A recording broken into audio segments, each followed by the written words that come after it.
Hi, welcome back. In our continuing coverage of the mania that is Black Lives Matter, I continue to try to make a very important distinction between the sentence, a group of English words that are Black Lives Matter, no caps, no hashtag in front of it. You say to anyone, hey, come on, Black Lives Matter, as a sentence, everyone's going to say, yeah, what are you, nuts? Of course, Black Lives Matter. When you put the hashtag in front of it and you use all caps, Black Lives Matter, it's becoming harder and harder for regular people to agree with the hashtag, although we agree with the sentence. And one of our newer guests who joins us finally, we misconnected with him a couple times, but somebody who could break this down better than me, Vince Everett Ellison, joins us right now. He's the author of the book, The Iron Triangle: Inside the Liberal Democratic Plan to Use Race to Divide Christians in America in Their Quest for Power, and then how we can defeat them. Vince, thanks so much. I opened the show today by talking about this poor young man, Devell Gardner, here in New York, 22 months old, at a family gathering in a park. They disbanded the anti-crime unit who went after guns on the streets here in New York, and gun violence is spiking. A one-year-old kid is now dead. And his grandmother said it perfectly. She said, you know, these people out there, these thugs are saying Black Lives Matter. Why don't black babies' lives matter? Well, it doesn't to these people. Look, one of the tenets of Marxism is that the individual has no inherent value. They are only a pawn for the collective. And Black Lives Matter is a Marxist organization. Look, this is just a continuation on an old thing from the Democratic Party. It's black pain for white Democrat gain. And that's all it is. It's been that way since 1800 when the Democratic Party was formed and developed. From 1800 to 1860, they kept us into slavery. Then they started a civil war and killed 1 million Americans to keep us there. After that, you had 100 years of Jim Crow from 1865 to 1965, where they systematically violated the law, the Constitution, killed, raped, maimed, intimidated, you name it. They did it to black people, keep them under control. When they could no longer do that, they decided to get these three entities I call the Iron Triangle: the black preacher, the black politician, and the black civic organizer, to make sure that black people voted for them. When they can no longer stop the black vote, they decided to control the black vote.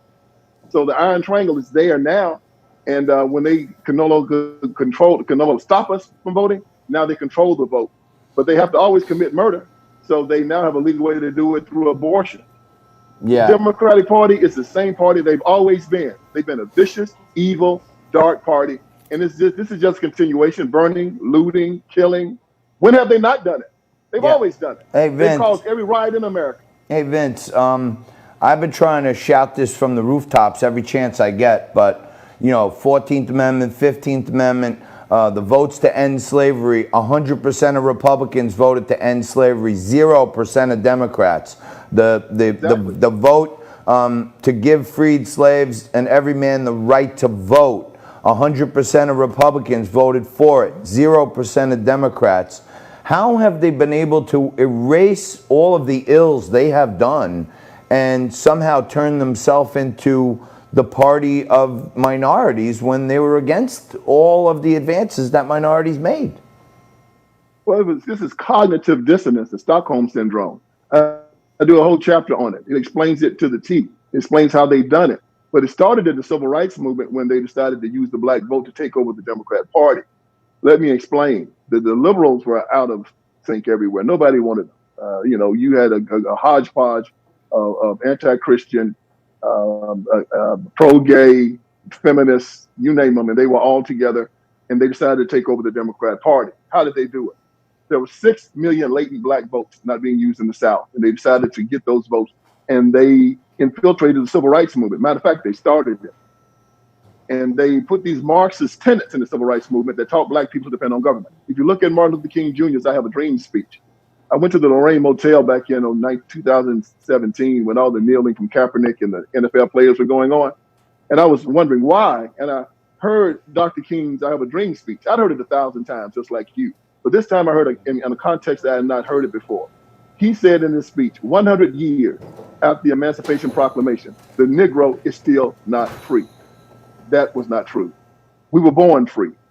Our freedom is an unalienable right given us by God. But he said we weren't born free. And that's what you're hearing now still. He said that we come to government for our unalienable rights. That's not true. Your unalienable rights come from God. They're irrevocable, they are non-transferable, they are unsellable. John Locke talked about it in his second treatise of government. Among these is the right to defend yourself, to own property, trial by jury. These are your rights given to you by God. Now, he says that if we don't have these rights, instead of going to God for them, we're supposed to go to government. This is how we got caught in this cultural flux here, where now Black Americans, whenever something goes wrong, and the younger generation that came behind the civil rights movement, they believe the same thing. If something goes wrong, you go to government. And government cannot solve these problems. But they tell them that government could solve them only if the conservatives would allow it. So now you got the donkey with the carrot in front of him where they're always following him, but you never catch him. Yeah, that's what's going on here. They are telling them that we can solve the problems if we want to, we just don't want to. These are problems that government cannot solve. Either the individual will solve them themselves or it will never be solved. And it all came from the civil rights movement. Hey, you know, Vince, over the years, I've done a lot of local community activism, grassroots stuff, trying to, you know, raise money for youth sports and other things to keep kids in, you know, team organizations and food drives and all this other stuff. I know a bunch of black ministers like, you know, Maggie Howard, my friend Tony Baker right here in Staten Island, New York, and these are some of the greatest God-fearing, God-loving people I know. Christian folks. They got real family values. They're committed to the nuclear family. These Marxists want to destroy the nuclear family.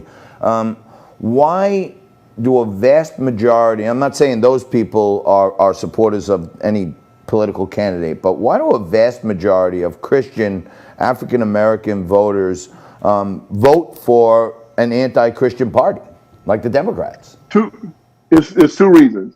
Number one, the Iron Triangle, the verse part of it is the black minister. Not all of them, but most of them. They were set up during slavery to do one thing: keep the black community in control for the white master. After slavery, it's the same thing. It hadn't changed. They learned their religion from a slave master. It was an apostate religion from there on out. Real Christianity teaches you that you cannot be a victim. It teaches you that you're not supposed to fear anything on this earth. It teaches you to not worry about how man views you. You should only worry about how God sees you. That you should, every time there's a problem, he hates me. Christianity says, love it. He despises me. Pray for him. It goes back to you every time. But our black church has started telling our people that if there's a problem, you go to government. That is an anathema. So this comes from the civil rights movement, but it also comes from the apostate Christianity taught to them by the slave master. And these guys have been preaching it for the last 200 years, the black people. Secondly, there's an old vaudevillian term. It says 90% of every gig is just showing up. And the conservatives don't show up in the black community, and the Democrats do. And because of that, black people don't hear anything but bad stuff about the conservatives. Nothing. So I was hearing that when I was working in the prison system, when I was in the 90s, this thing that changed me, they told me that the conservatives were locking up all the black folks, white conservatives. I got down to the black community when I started my nonprofit organization, found out there were no white conservatives down there. It was only black Democrats. But since conservatives don't show up, they don't show up, they can say anything. And so these black Democrats, and you know about street money, they pay them money to make sure they herd the black community together and take them to the polls to vote Democrat. And who pays them? Rich white liberals from California and New York. And they and the black community are like rats in a Skinner box to these people. We are nothing but a science project, and they do not care how they do it.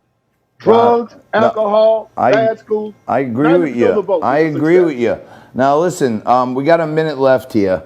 I loved having you on today. I know we missed cross signals a couple times, but if you're watching at home, you got to go check out Vince Everett Ellison's book, The Iron Triangle, Inside the Liberal Democrat Plan to Use Race to Divide Christians in America in a Quest for Power and How to Defeat Them. Now, Vince, this may sound strange to you, but every day I try to bring on Democrats and Republicans, and we do this segment called Mix It Up, and we bring on people with really diverse ideas, right? And they're different. And the one rule is We're going to break the norm. We're going to have a thoughtful conversation and respect each other. We're going to let it fly, but at the end, the one rule is we're going to shake hands and part friends, right?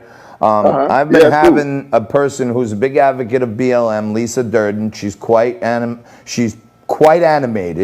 I would love to have you and her debate some of these points because you're both so energetic and have really different views. Can we get you back for a Mix It Up? Of course, man. And tell your people that they can go to my website, irontrianglebook.com.